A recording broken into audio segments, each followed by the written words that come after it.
Welcome to the only daily podcast focusing on compliance news of the day. Each morning, start your day with a cup of coffee and Tom Fox, the voice of compliance, to hear about 4 of the top compliance, corruption, or leadership stories you will need to start your day. The Daily Compliance News is a production of the Compliance Podcast Network. First, a word from this month's sponsor, Ethico. If you're a compliance officer, middle managers are crucial in getting your programs from you to your frontline employees. But how do we activate those managers and get them on our side? Ethico's new Middle Manager Toolkit equips you with the skills needed to empower your managers, to promote a culture where ethical behavior thrives and employees feel empowered to speak up. Learn how to turn frontline managers into ethical leaders with our new white paper, Empowering Middle Managers as Ethics Champions. And did I mention you can get the whole toolkit for free? Head to ethico.com to download the full toolkit today. Also, if you are looking for something new and different for the upcoming Compliance Week celebration in November, check out The Compliance Kids. It's my 3-book children's series on compliance and compliance professionals for children.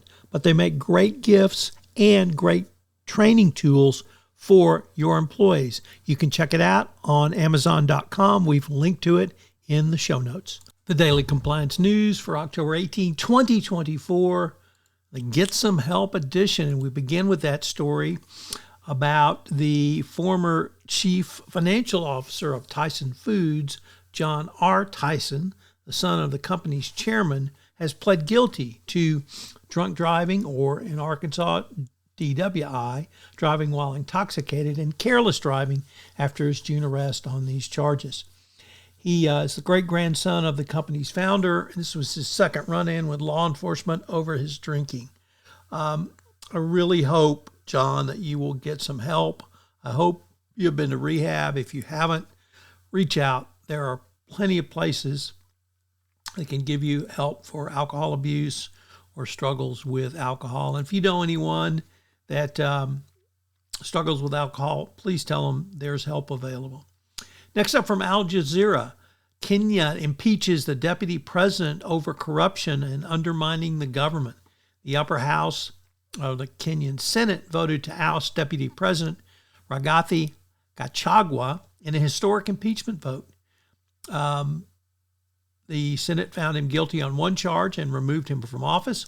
He is the first deputy president to be removed in a similar manner since impeachment was introduced into the Kenyan revised constitution of 2010.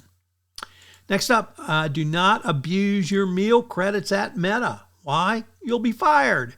Meta fired about 24 staff employees, some making as high as $500,000, for using their $25 meal credits to buy household items such as acne pads, wine glasses, and laundry detergent. The terminations took place just before the $1.5 trillion social media company separately began restructuring and laying off. Coincidence? Maybe, maybe not. But the bottom line is, don't cheat on your expenses and don't abuse your dinner credits, even if you're not at Meta.